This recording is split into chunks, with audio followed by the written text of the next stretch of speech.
Good morning, beautiful people of Lagos, Nigeria, and you're welcome to Crossfire.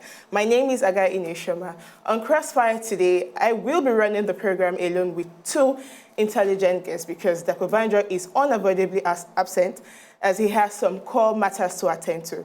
However, I hope you're taking it easy and you're enjoying the wet weather, even though traffic is already building up as we've gotten information on. But just take it easy, relax at home or in your office with your warm cup of coffee and join us on Crossfire today. Today on Crossfire, we have two intelligent gentlemen who will be joining us on the program, and we'll be looking at the core issues in the country today, particularly the issue of corruption, the anti-graft war by the EFCC and other agencies of government. How well are they faring? Are they faring fair? Or you think it's just a witch hunt and you think probably 2019 is not far off for us to have a rethink in the government we choose or elect? However, you will share your thoughts as we go into the program later on today. But let's meet our first guest on the program because we have our second guest who will be joining us soon. Let's meet Barrister ADETUNJI. He's a legal practitioner. He's actually in the fight against corruption in the country, and he is also the CEO of HSG Synergy Limited.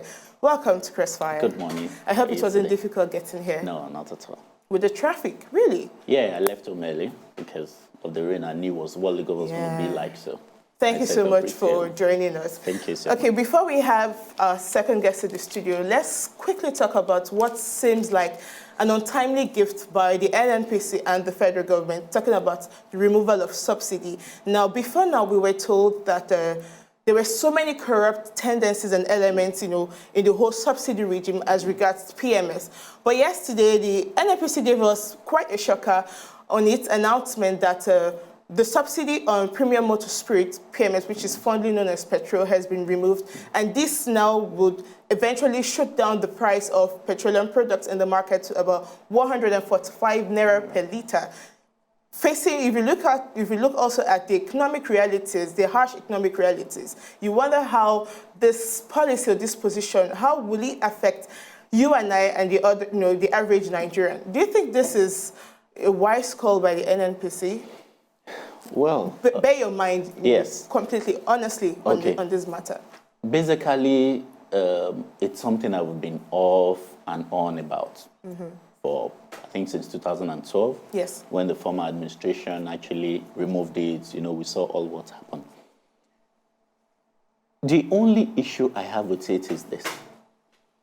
We all, before now, have come to the realization that something was going to happen. Yeah. The question had been the question of time, when and how was it going to happen. Now, it is done. That has taken care of the aspect of the timing. But the how is what I really have an issue with. The government shouldn't ordinarily just pop this in our face.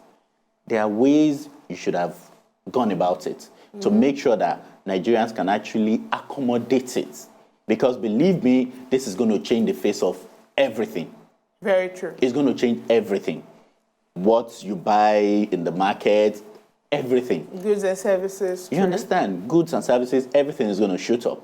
Yet salaries and everything still going to remain static. So it should have been done in a manner that would have been, we can embrace it. We can actually relate to it, but... When you say embrace it and relate to it, first of all, now, based on the information out in the public space, there has been issues about, the pipelines being more secure and all of that to ensure, less waste and all of that before the increase or the removal of subsidy. But anyways, let's go on this quick commercial break. When we return, we'll get straight into the program proper, and you'll be able to call in and bear your minds on some of these issues. Stick around, this is still Crossfire.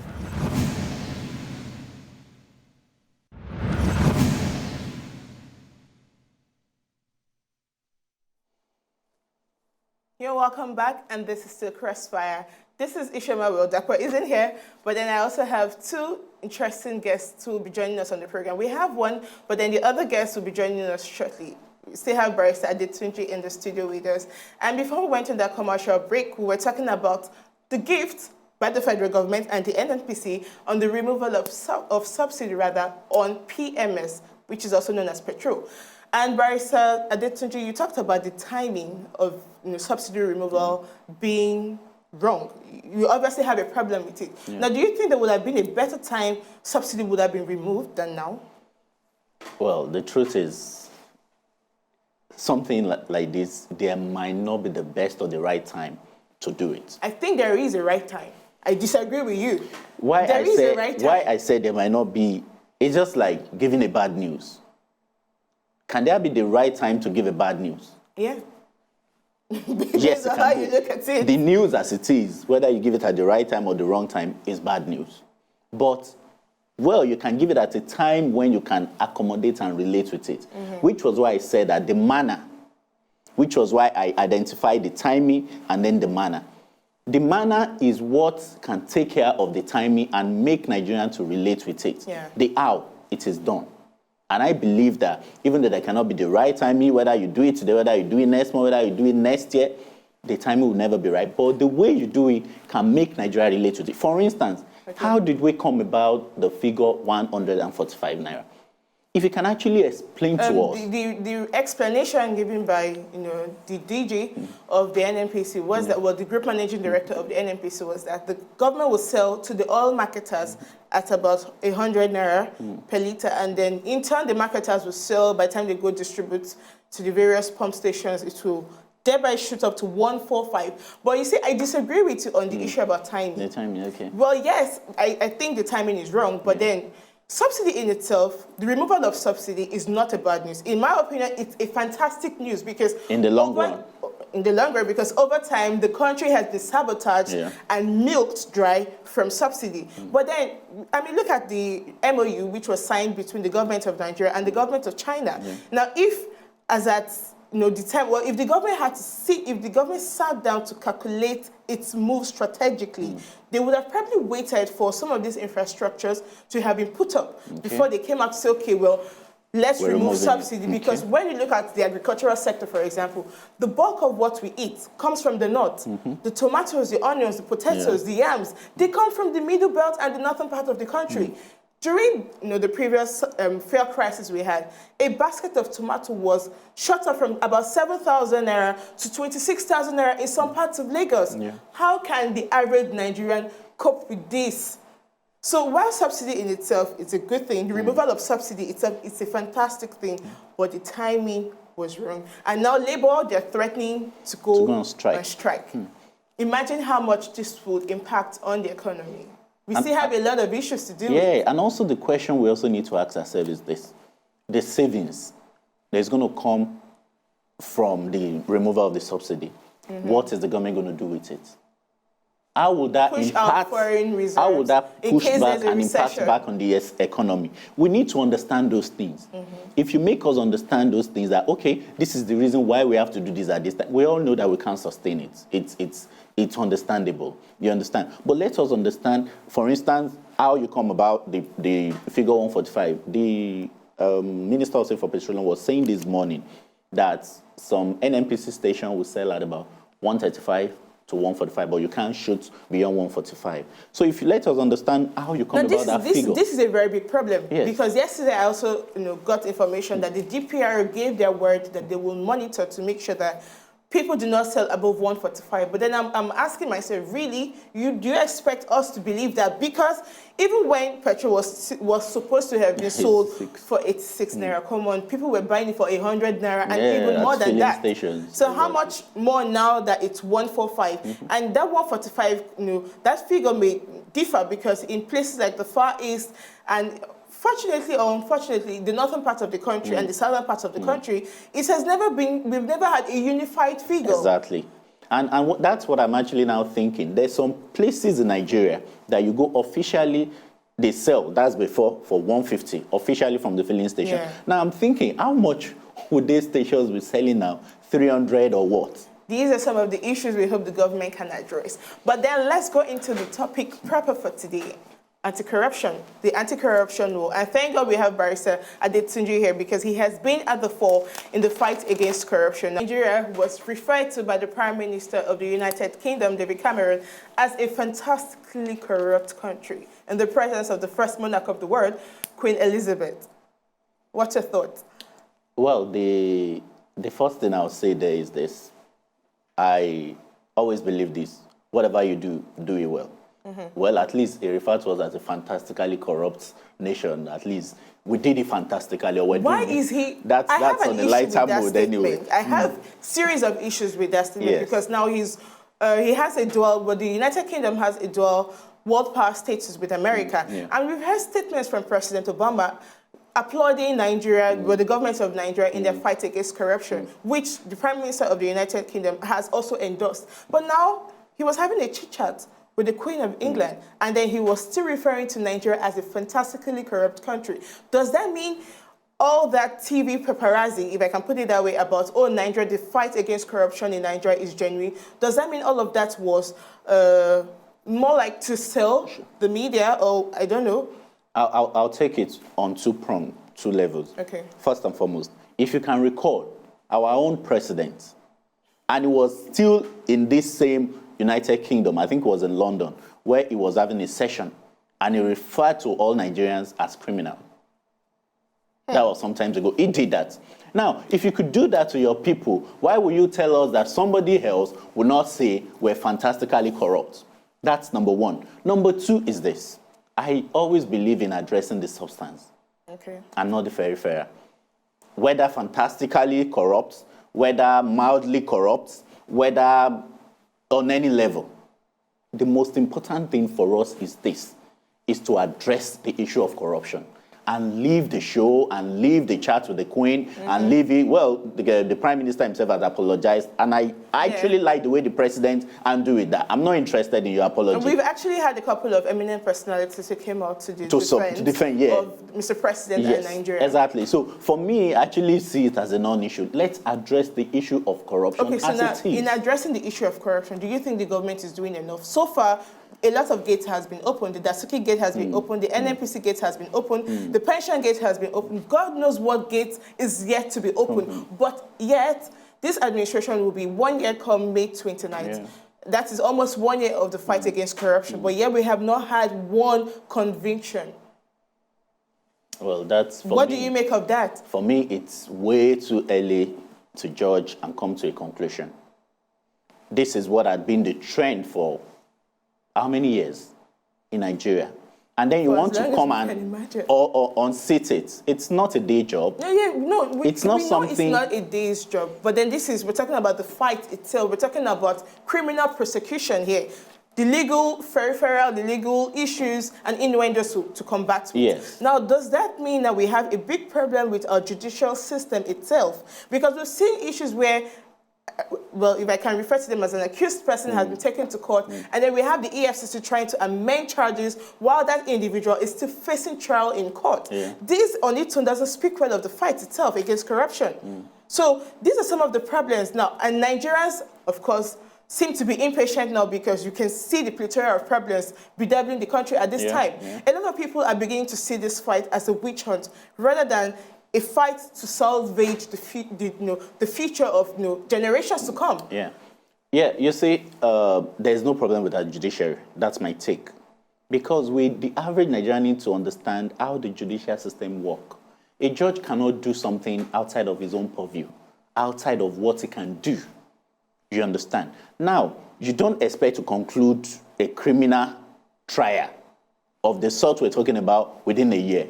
Really? In so Nigeria. How long should we be looking at? Well, I don't know. There are a lot of factors to take into cognizance. You understand? In concluding a matter, I have matters that I'm handling. This is May that have been adjourned to July. You understand? Because the court's docket is filled up, and you cannot accommodate until then. And those are some of the factors. A lot of things. And the judges, some of them work till very late. Now, you cannot expect that in just 1 year you would have concluded, which was why I remember the last time we were having a chat here, and I said it, that I think the option of plea bargain should be explored.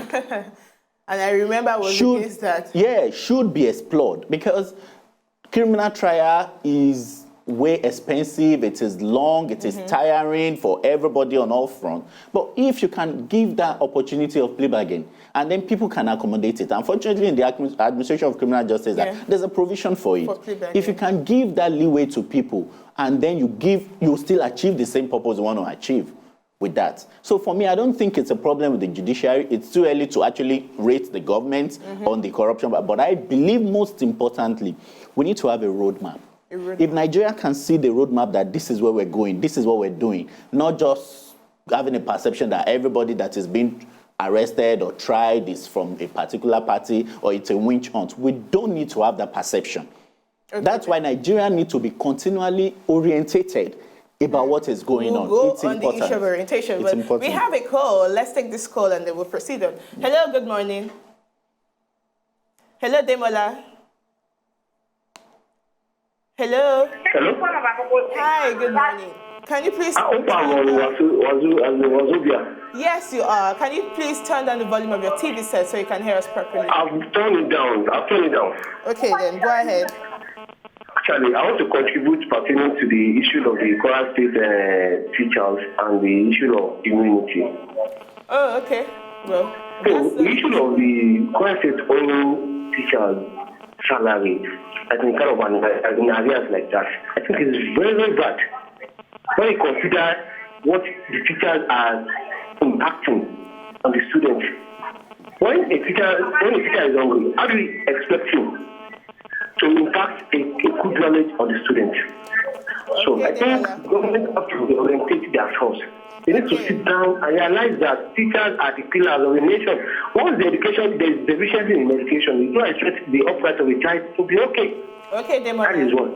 Thank you so much for your... Yeah, thank you, Demola, for your comments. Well, please, when you call in, try and contribute to the program and the discussions we're having. Hello, Michael. Good morning. Hi, good morning. Welcome to Crossfire. I like what you people are doing. Thank you. It's for you. The issue of this administration is that they hate truth. They like praises instead of criticizing. If they say we are corrupt, why don't we work on it instead of complaining? If you look at this administration, so many things have been happening. If a media house talk against them, they would like to shut it down. We have seen many things that all they like, all they believe is support their government. How can you know the government that is doing well if people didn't talk? If you look at the administration, to me, to my own looking at it, they are extremely corrupt.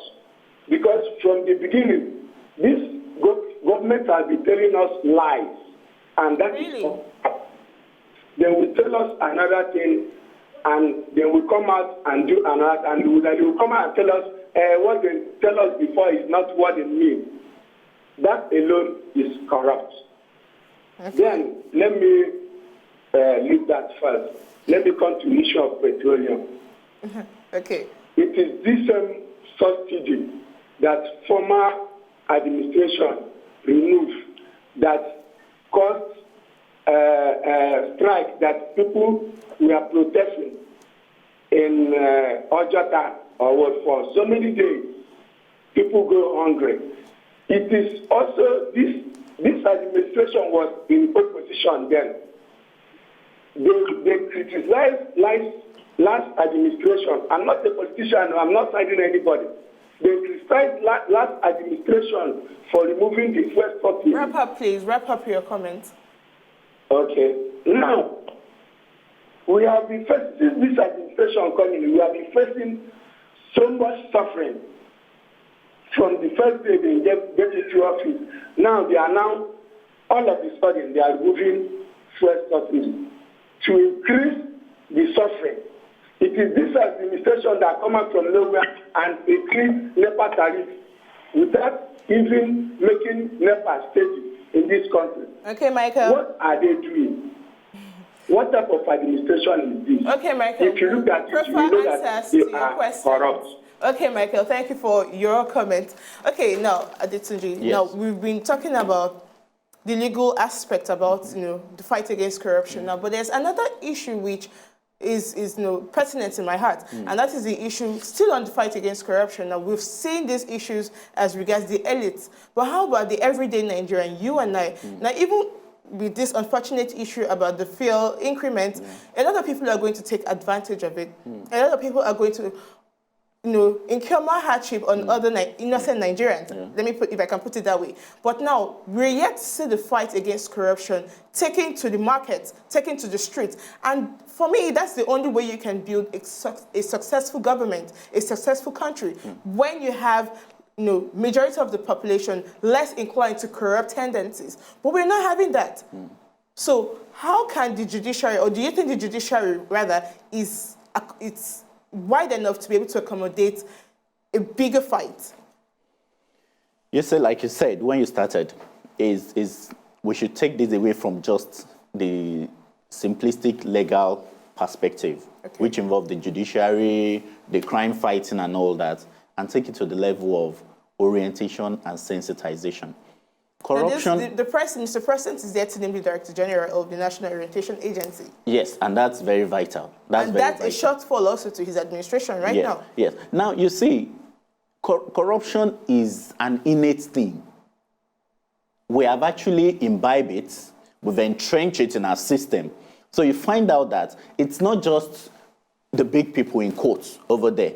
Everybody you meet at whatever level, no matter big or small, want to cheat you. They want to take advantage of you. Yes, but the system is not fighting corruption. Exactly. And I will tell you, before you continue, yes. I will tell you why. Now look at the Panama Paper Leak scandal. We saw the Prime Minister of Iceland, he resigned. Yeah. We had a minister in Spain, he was arrested. And so many other people were prosecuted for helping, launder money for the drug cartel. Yes. But in Nigeria, tell me, have we had any issue? One person who was named in the Panama scandal who was arrested or invited by the EFCC for questioning. So that itself seems like we love corruption. We endorse corruption in the system. I disagree. But that's how it seems. I disagree. The position of the law is that speculation.